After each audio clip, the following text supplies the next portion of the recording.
Y cuando un presidente gana unas elecciones muy reñidas, también tiene derecho a tener apoyo. La única función de esta comisión y de las cámaras del Congreso no es simplemente la del control político o atacar, también es ayudar a construir un proyecto. Y en mi caso, esa construcción se materializa en la Patria Milagro y se materializa en muchas iniciativas que esta comisión tendrá que conocer. Y mantengo precisamente y agradezco el apoyo del presidente en la locución a la que usted hace referencia. Y no sé si el uso peyorativo del comité de aplausos me va a preocupar o no. Ojalá que haya muchos aplausos, porque queremos transformar el país para bien. Queremos reconstruir a Colombia después de un mandato que ha sido enormemente costoso, oscuro y tristemente carente de buen control político, de buen control judicial, que es el mandato que termina. Y sobre la representatividad y la vigencia de la Constitución, qué mejor que empezar por reconocer la declaratoria de la presidencia de Abelardo de la Espriella, cosa que su bancada insiste en no hacer, en una, es así, gravísima, terrible violación y desconocimiento de nuestras instituciones democráticas. Mi compromiso es con el éxito del Congreso y también con el éxito del presidente Abelardo de la Espriella, y es un compromiso ya antiguo y muy serio, y también respetando siempre la Constitución, cosa que, insisto, su bancada parece empeñada en no hacer. Sobre la representatividad de todos nosotros, aquí, senador, somos todos iguales. Realmente eso es lo que quiere la Constitución, y como tal, todos somos iguales, incluso independientemente de qué bancada pertenecemos. Y por eso la garantía que debe dar la mesa directiva, y que estoy seguro que con la compañía del doctor Nicolás y la futura o futuro secretario de esta comisión se le brindará a todos los partícipes aquí. Ese es mi compromiso, es un compromiso democrático de larga data, y por lo tanto siento ahí mi réplica. Ojalá haya muchos aplausos precisamente porque el gobierno del Tigre y de la Patria Milagro enderece por fin no solo los desastres del gobierno anterior, sino que logre llegar a la Patria Milagro. Gracias, presidente. Yo quiero que los medios de comunicación, los asistentes, los asesores y los congresistas fijen su mirada en la mesa directiva. Hoy está presidiendo el senador Carlos Alberto Benavides, del Pacto Histórico, a quien esta comisión eligió vicepresidente en su momento, y no solo a él. Las mesas directivas de las comisiones constitucionales de este Senado y de la Cámara de Representantes fueron ocupadas por integrantes del Pacto Histórico. Y no solo las comisiones, las plenarias de la Cámara y del Senado fueron presididas y vicepresididas por representantes del Pacto Histórico. La Cámara de Representantes tuvo 3 presidentes puestos por el presidente Gustavo Petro. Uno de ellos en la cárcel. Ayer le ratificaron la medida carcelaria que continúa allí. Y otro que está a punto de entrar. Aquí, cuando ganó el presidente Petro, se vio en el Congreso lo que era la democracia, respetando esas dignidades que reclamaba el partido de gobierno. Y hoy hablan de demócratas y de democracia para excusarse así el incumplimiento y el respeto que merecen los partidos que en democracia ganaron. Eso es contradictorio. No pueden venir a decir acá, no, es que ser un demócrata no es ocupar esas dignidades que porque usted es cercano al gobierno. Acabo de mencionar toda la gente cercana al gobierno que presidió durante 4 años este Congreso, desde plenarias hasta comisiones. Roy Barreras era el articulador y llenó todas las secretarías, no solo de las comisiones constitucionales, sino también de las legales. Todas las ocuparon. No. Ser demócrata es respetar lo que nosotros hoy estamos postulando. Ahí sí se demuestra de verdad que es actuar en democracia, no que cuando perdemos entonces sencillamente no nos gusta lo que nos proponen. Segundo, que el senador Enrique Gómez es cercano al gobierno y a los ministros. Yo sí quiero hacer un recorderis acá. Ministro Jaramillo puso a cuanto familiar se le antojó en el gobierno. A su sobrino, a su cuñada, a un hijastro, a un hijo. ¿Sabe cuánto? Más de 3.000 millones de pesos. El ministro Sanguino de Trabajo. ¿Saben cuál fue el mayor desempeño de su Ministerio de Trabajo? Darle trabajo a sus familiares. Una belleza, descarado. A su esposa, a su hermano, a su hija, más de 1.000 millones de pesos. Aida Quilgué, candidata a la vicepresidencia, yo mismo lo saqué gracias a que un juez la obligó, incluso ordenando 3 días de arresto en su contra, por no querer darme la información y una multa. También muy juiciosa, dándole trabajo a su hija y a sus sobrinas por cerca de 1.000 millones de pesos. Que hoy vengan a señalar al doctor Enrique Gómez que porque su hermano está allí. No, alguien decía anteriormente, ¿con qué autoridad? Yo cojo esa frase. Y digo, ¿con qué autoridad se critica o se pretende señalar lo que durante 4 años se ha venido practicando? Ratifico mi voto por el doctor Enrique Gómez y el doctor Nicolás. Y no solamente porque estemos en una orilla ideológicamente parecida, sino porque merecen y tienen la experiencia, el conocimiento y el recorrido profesional y político para ocupar esas dignidades que hoy está ocupando un integrante del pacto histórico que también es ejemplo de democracia y de diálogo, como lo fue usted durante estos 4 años, doctor Benavides. El reconocimiento que nosotros hacemos al proceso electoral tiene que ver con que estamos aquí y nos hemos reconocido como partido de la oposición y aquí estamos en este escenario institucional democrático. Eso quiere decir que hay un reconocimiento del proceso electoral. Pero en la historia de Colombia nunca ha habido un proceso electoral en el cual la diferencia haya sido de 250.000 votos. Y allí hay dudas razonables que tienen que esclarecer las autoridades y nos asiste el derecho a exigir a la institucionalidad democrática electoral de este país que aclare en unas elecciones donde hubo diferencia de 250.000 votos, ¿por qué no hubo escrutinios del voto del exterior, donde tenemos una diferencia de 140.000 votos? Nos asiste y también se tiene que aclarar en este país, por garantía de la legitimidad, inclusive del presidente electo, el por qué flexibilizaron la huella digital en los C14 claveros que son fundamentales para el conteo. Se tienen que aclarar diversas denuncias de delitos electorales en diversos sectores del país, además de que se tiene que aclarar para que haya una legitimidad por el bien de las instituciones de este país, lo que pasó con el software, por qué no hubo auditoría del software por parte de los partidos políticos. Y yo creo que eso es defender las instituciones. Pero además, doctor Enrique, yo tengo una preocupación con el tema de la ocupación de su presidencia, porque a usted le corresponde, por supuesto, coordinar y moderar el desempeño institucional de esta comisión. Y hace poco me preocupó mucho que usted aspirara a ser vocero de la oposición en el momento en que ni siquiera nos habíamos posesionado contra la ley quinta, insistió en hacer una intervención cuando su partido, y cuando lo que dice la ley quinta es que en el primer mes es donde los partidos hacen la declaratoria, usted ni siquiera estaba posesionado. Pero también me preocupa y lo pongo sobre la mesa porque evidentemente usted tiene una responsabilidad muy grande. Usted me tiene a mí denunciada penalmente. ¿Y sabe por qué me tiene denunciada penalmente el doctor Enrique Gómez? Por ejercer mis funciones legales y constitucionales. La denuncia, que implica un desgaste de las instituciones penales en asuntos que no tienen ningún fundamento, tiene que ver con que yo, por iniciativa de gobierno, como ministra de Salud, radiqué una reforma a la salud. Y el señor Enrique Gómez dice que eso es pánico económico. Quien ustedes postulan para presidir la Comisión Primera del Senado considera que es pánico económico que se presente una reforma que en sí misma no es un hecho consumado porque tiene que pasar por el trámite del Congreso de la República, el debate y la discusión, y tiene que ver con la libertad de concepción que pueda tener un gobierno o un proyecto político o un partido sobre la salud o sobre los derechos fundamentales. Nos va a decir usted entonces, frente a la diversidad de proyectos de ley que se van a presentar acá, es pánico económico cuando el pánico económico lo genera usted, haciendo unas aseveraciones muy poco precisas y muy poco rigurosas. Entonces yo sí quiero garantías frente a eso, porque aquí se van a discutir muchos proyectos de ley. Aquí se van a discutir muchas posturas complejas de este país que tienen que ver con intereses financieros y económicos de grupos corporativos. Y si quien va a presidir esta comisión ya denunció penalmente y tiene las instituciones judiciales porque no se puede presentar un proyecto de ley que no está de acuerdo con su ideología, vamos a tener muchas dificultades en esta comisión y quiero dejar eso sobre la mesa.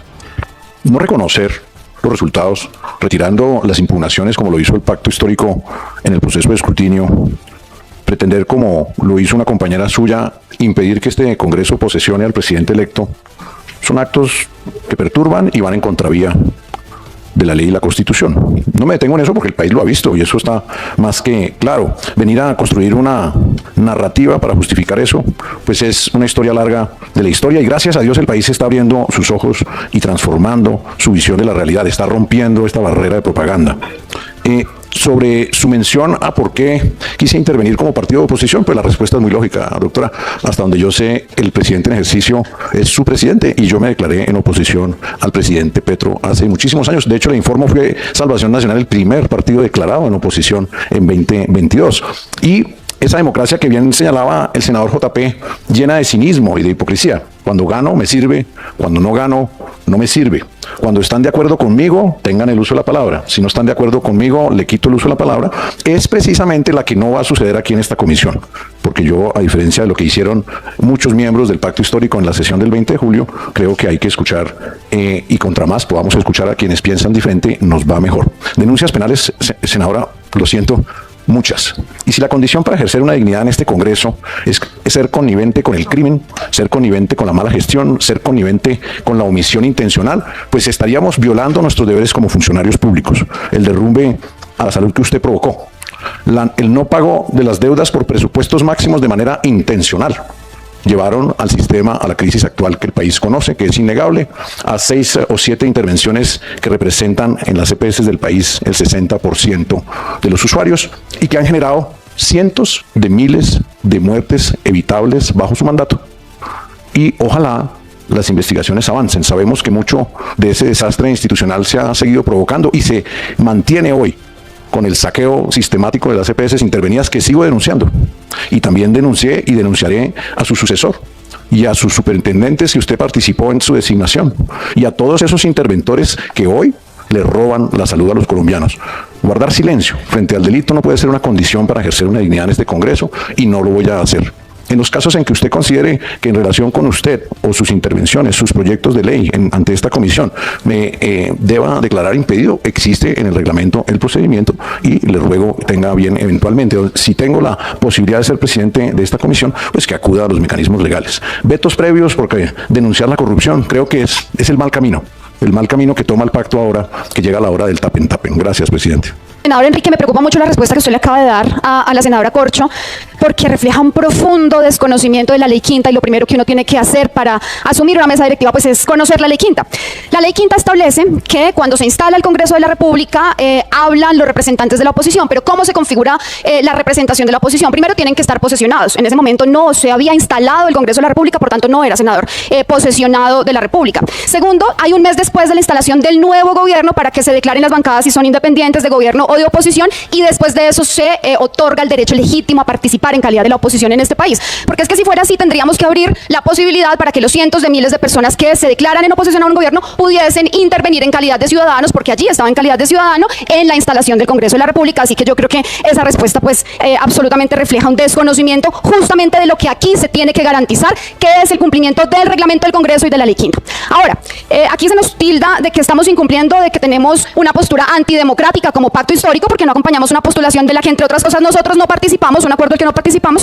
Pero yo creo que hay que recordar varias cosas. Primero, esta es la célula legislativa, la comisión que por excelencia se encarga de resguardar el cumplimiento y honrar la Constitución política de Colombia. El país lo sabe y nosotros nos oponemos a una agenda que el señor Abelardo de la Espriella y en el Congreso de la República liderado, como ya lo estamos viendo por el senador Enrique Gómez, una agenda completamente antiderechos, una agenda que busca desconocer el carácter laico de esta Constitución política y de un Estado social de derecho, porque ya estamos viendo una cantidad de proyectos de ley, una cantidad de iniciativas, una iniciativa además que busca, iniciativas varias que buscan desconocer las luchas históricas y los derechos de las mujeres para la reivindicación de los derechos sobre su cuerpo.